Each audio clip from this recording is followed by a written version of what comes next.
Happy Deepavali, I'm Adrian Seet and you are watching Nightline. News making the headlines.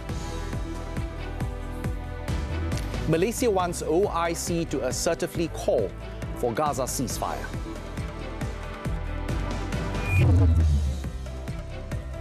Also, government to review proposal to increase local white rice ceiling price.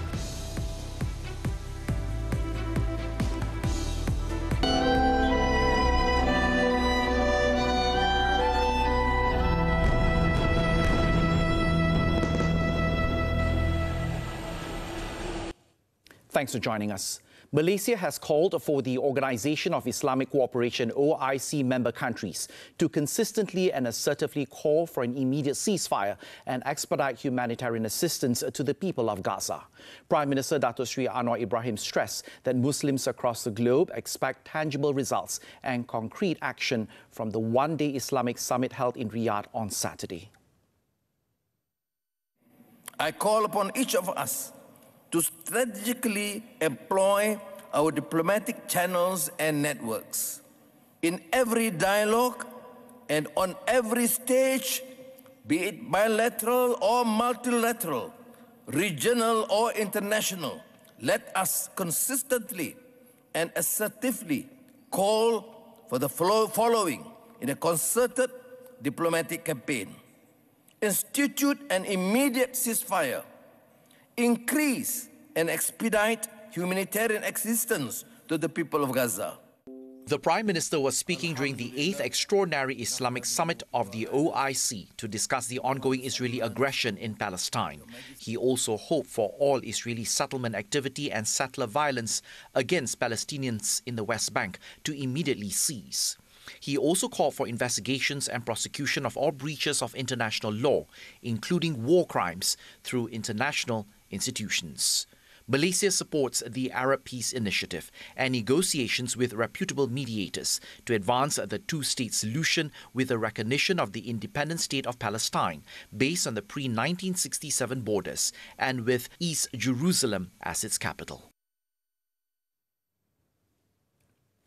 Delivering Malaysia's stance in front of 57 Islamic world leaders in Riyadh, the Prime Minister also stressed that the forced displacements of civilians from Gaza and the West Bank must immediately cease.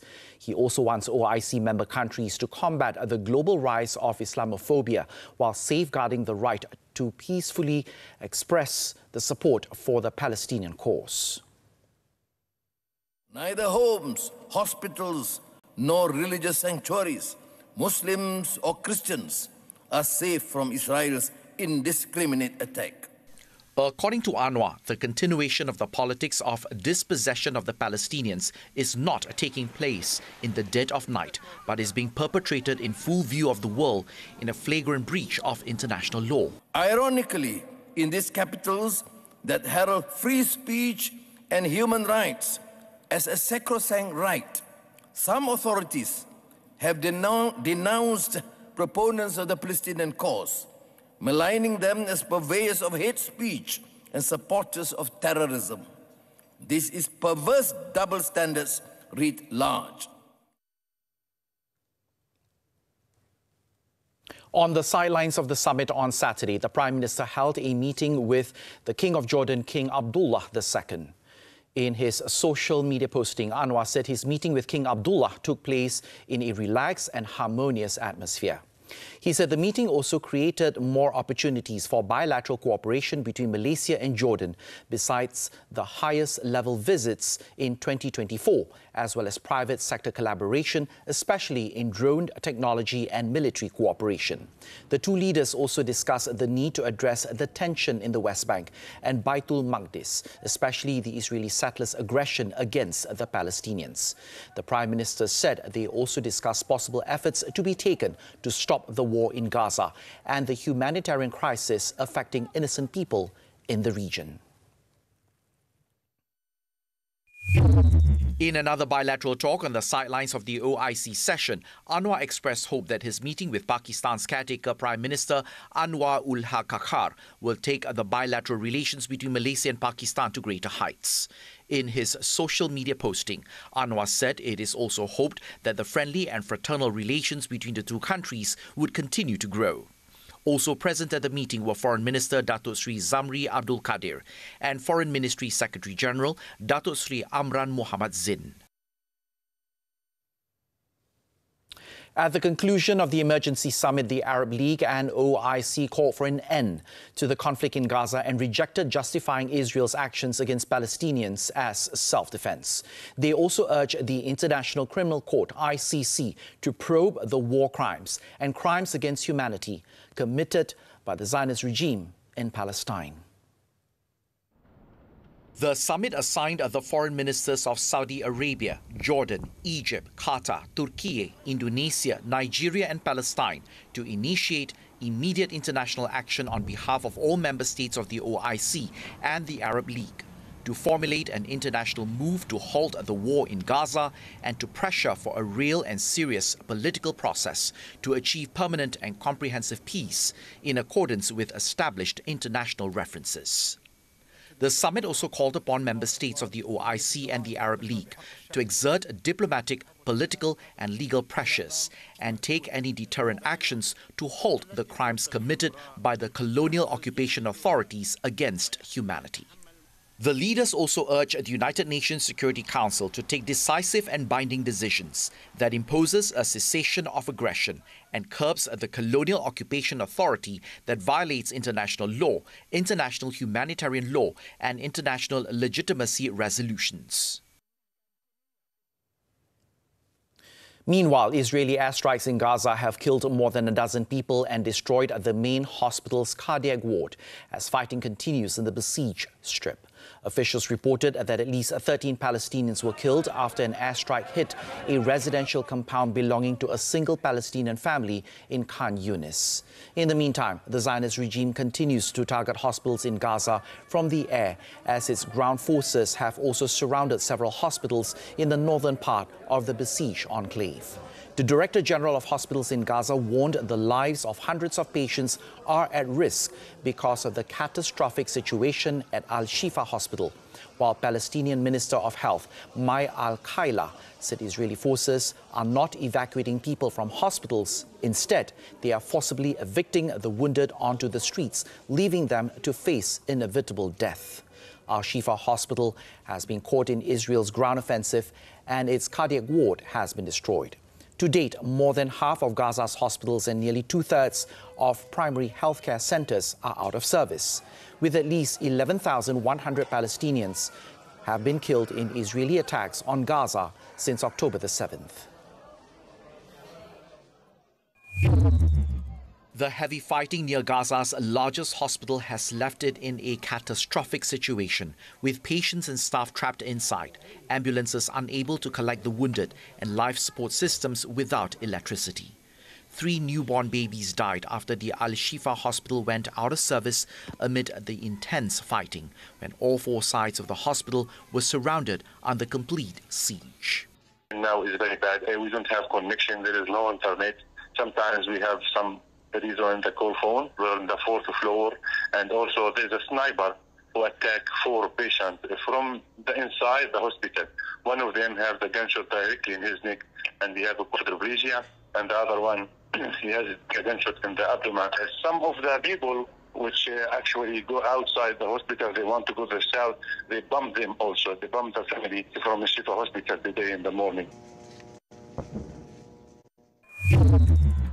Meanwhile, 126 far-right counter-protesters were arrested on Saturday as they tried to ambush a huge pro-Palestinian demonstration in London on Saturday. The arrests came after the far-right counter-protesters had clashed with police near the Cenotaph in Whitehall. The Metropolitan Police said around 300,000 people had converged on the capital from all parts of the country, while organisers of the event put the number closer to 800,000 and claimed it was the biggest marches in British history.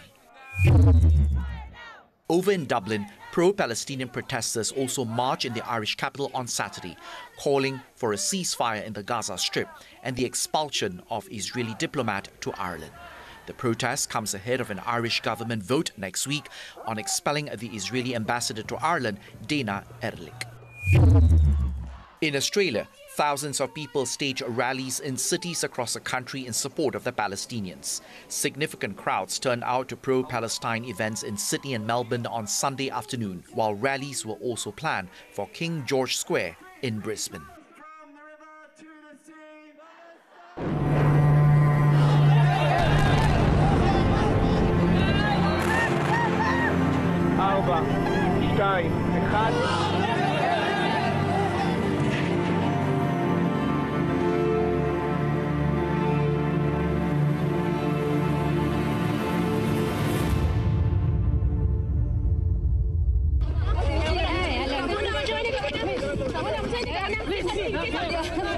Syukur alhamdulillah apa yang jadi hari ini.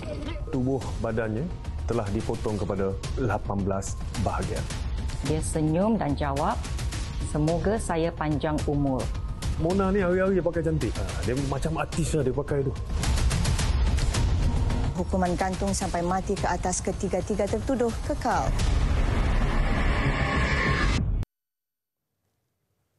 The government will review a proposal by the Paddy and Rice Regulatory Division to increase the ceiling price of local white rice or BPT. Agriculture and Food Security Minister Datuk Sri Mohamad Sabu said the move is to protect the future of all parties in the food production chain, especially rice farmers. Mohamad said that the recommendation would be discussed by his ministry together with the Finance Ministry and the Economy Ministry. He added that the discussion would be held because the last time the BPT ceiling price was reviewed was in 2008. The minister also noted that some quarters had urged the government to review the price, and at the same time the ministry should also consider the fate of the rice farmers, wholesalers, manufacturers and consumers to avoid burdening them further. Mohamad was commenting on a report quoting Paddy and Rice Regulatory Division that found that the ceiling price of BPT should be increased to RM3.20 per kilogram, compared with the current RM2.60 per kilogram, to protect the future of all parties involved in the food production chain, especially rice farmers. The increase in the price of the BPT ceiling is important to prevent the occurrence of local rice piles, as manufacturers are no longer interested in continuing to purchase rice due to the low prices.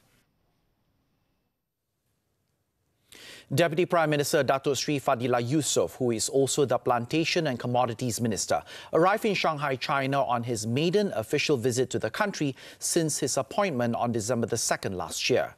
During his visit from November the 12th to the 19th, Fadillah will be going to Shanghai and Beijing with the aim of strengthening cooperation in the areas of research and development as well as capacity building in the fields of commodities, especially in promoting the Malaysia Sustainable Palm Oil Certification Scheme at the global level. The minister was recently reported saying that he was looking forward to strengthening trade in commodities with China, particularly palm oil. China, who has been Malaysia's largest trading partner for the past 14 years, is Malaysia's second largest palm oil export market after India. This year, Malaysia and China celebrated the 10th anniversary of the Comprehensive Strategic Partnership, while in 2024, both countries will commemorate the 50th anniversary of diplomatic ties.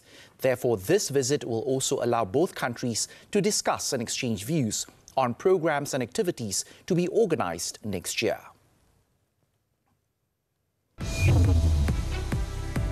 Up next, chaos as Iceland braces for volcano eruption. News from the foreign front when we return.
We're back with news from the front. At least 40 construction workers were trapped on Sunday after the road tunnel they were building collapsed in northern India, leaving rescuers scrambling to reach them beneath piles of debris.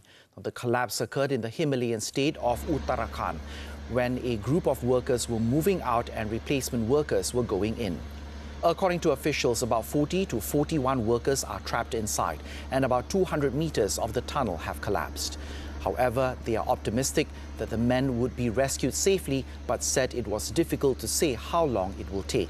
The tunnel is part of Prime Minister Narendra Modi's favourite Shardam Road project, meant to improve connectivity for some of the most popular Hindu shrines in the country, as well as areas bordering China.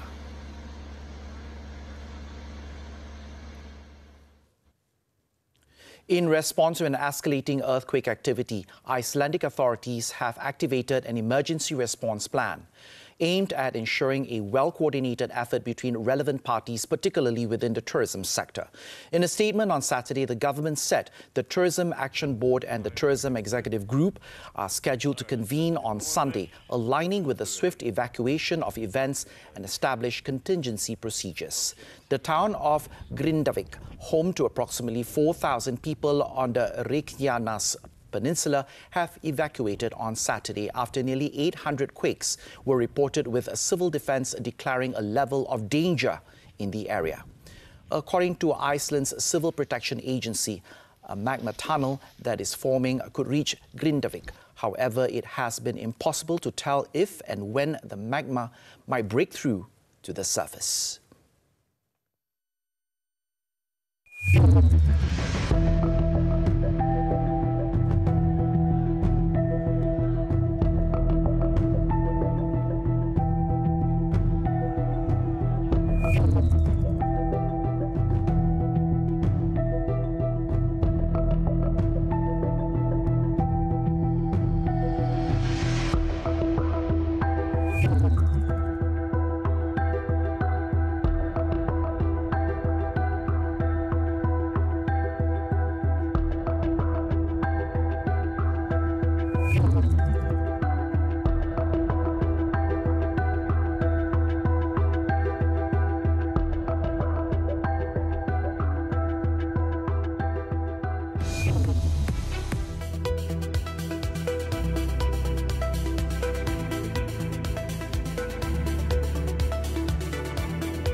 Sports MotoGP, the 2023 Malaysian Grand Prix. Ducati's Enea Bastianini claimed his first race victory of the season, while Jorge Martin failed to close the gap on championship leader Francesco Bagnaia on Sunday. Bastianini led the sprint winner Marquez through a third of the 20 laps, with Martin and Bagnaia squabbling over third. The Italian finally claimed the checkered flag as he cruised home at Sepang, more than 1.5 seconds ahead of Alex Marquez in second. Pole sitter Banyanya eventually finished third, while Pramac Racing's Martin, who was second fastest in qualifying, finished a distant fourth to fall 14 points behind Banyanya in the championship. A thrilling campaign goes to Qatar next weekend before the season-ending race in Valencia on November 26. Earlier, MotoGP-bound Pedro Acosta was crowned the Moto2 World Champion after the Spaniard finished the race in Sepang second behind compatriot Fermin Eldigue. On to football, the German Bundesliga. Harry Kane scored twice as Bayern Munich survived a scare to beat promoted Heidenheim 4-2 and move to the top of the table. Take a look.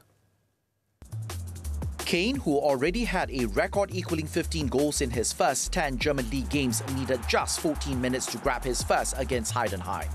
The England skipper found the net again in the 44th minute as he headed home Leroy Sané's corner kick.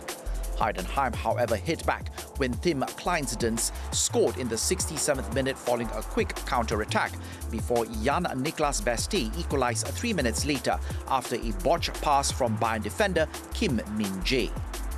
33-time German champions Bayern re-established their lead through Rafael Guerreiro in the 72nd minute, before substitutes Matthias Tell and Eric Choupo-Moting combined to guarantee the victory with 5 minutes remaining. Bayern's 9th win from 11 games lifted the team a point above Bayer Leverkusen.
When Nightline returns, housewife found stabbed to death in bathroom. Stay tuned.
Welcome back. The Malaysian Anti-Corruption Commission, MACC, says it has not seconded any of its officers to the Malaysian Indian Transformation Unit or MITRA to monitor the management of its funds, as reported in the media. MACC stressed that its officers are prohibited from being involved in any board, committee or secretariat meetings involving other agencies. In a statement on Sunday, the anti-graft body said it had completed its investigation into the misappropriation of Mitra's funds from 2019 until 2021. The MACC said it has successfully prosecuted 12 cases. 10 cases were still being heard in court, while the accused in the other 2 cases have pleaded guilty. In 2021, more than 300 companies and NGOs were reported to have been investigated over alleged irregularities in grant allocations totaling 203 million ringgit issued by Mitra since 2019. In a report on Friday, Mitra Chairman Dato' R. Ramanan said the MACC will second an officer to Mitra's Special Task Force Committee to help monitor the management of its funds.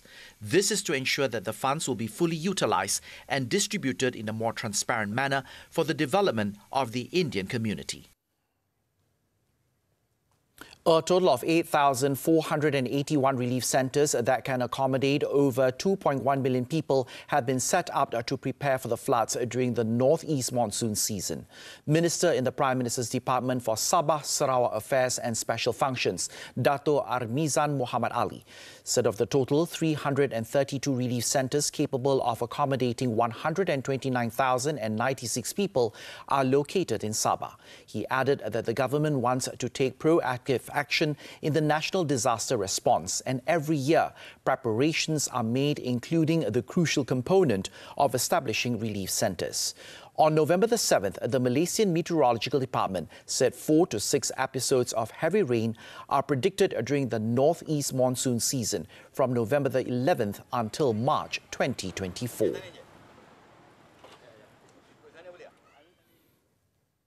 In Malacca, a housewife was found dead at her house in Aikoro on Saturday with a knife still lodged in her chest. Malacca Tengah District Police Chief ACP Christopher Patit said the 34-year-old victim was discovered by her aunt lying in a pool of blood in the bathroom at about 3:30 p.m. Now, the victim had 3 stab wounds in the left chest. Initial investigation revealed that at the time of the incident, the victim was home with her aunt and her 7-year-old son while her husband was away at work. Christopher said the CCTV camera footage showed no movement going in and out of the house, either through the front or back doors. There was also no evidence of a burglary. The body was sent to the Malacca Hospital for post-mortem.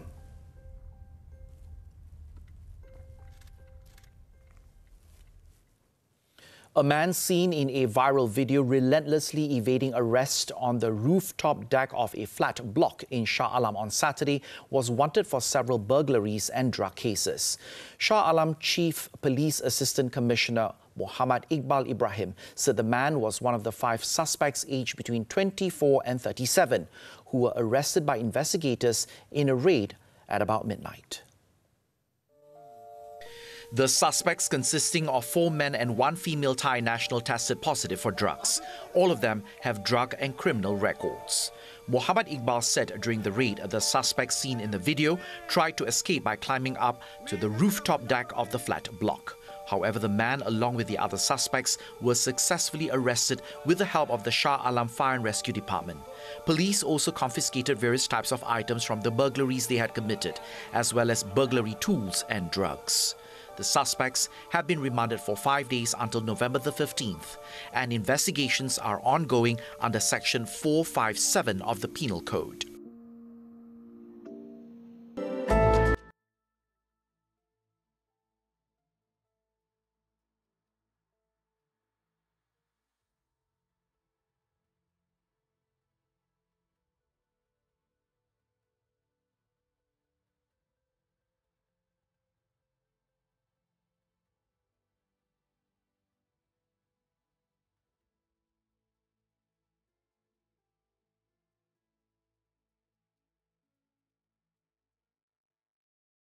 As we wrap up Nightline this time around, let's take a look as Britain's King Charles and Queen Camilla on Saturday unveiled statues of Queen Elizabeth II and Prince Philip, the Duke of Edinburgh, at the Royal Albert Hall, where this year's Royal British Legion Festival of Remembrance will be held.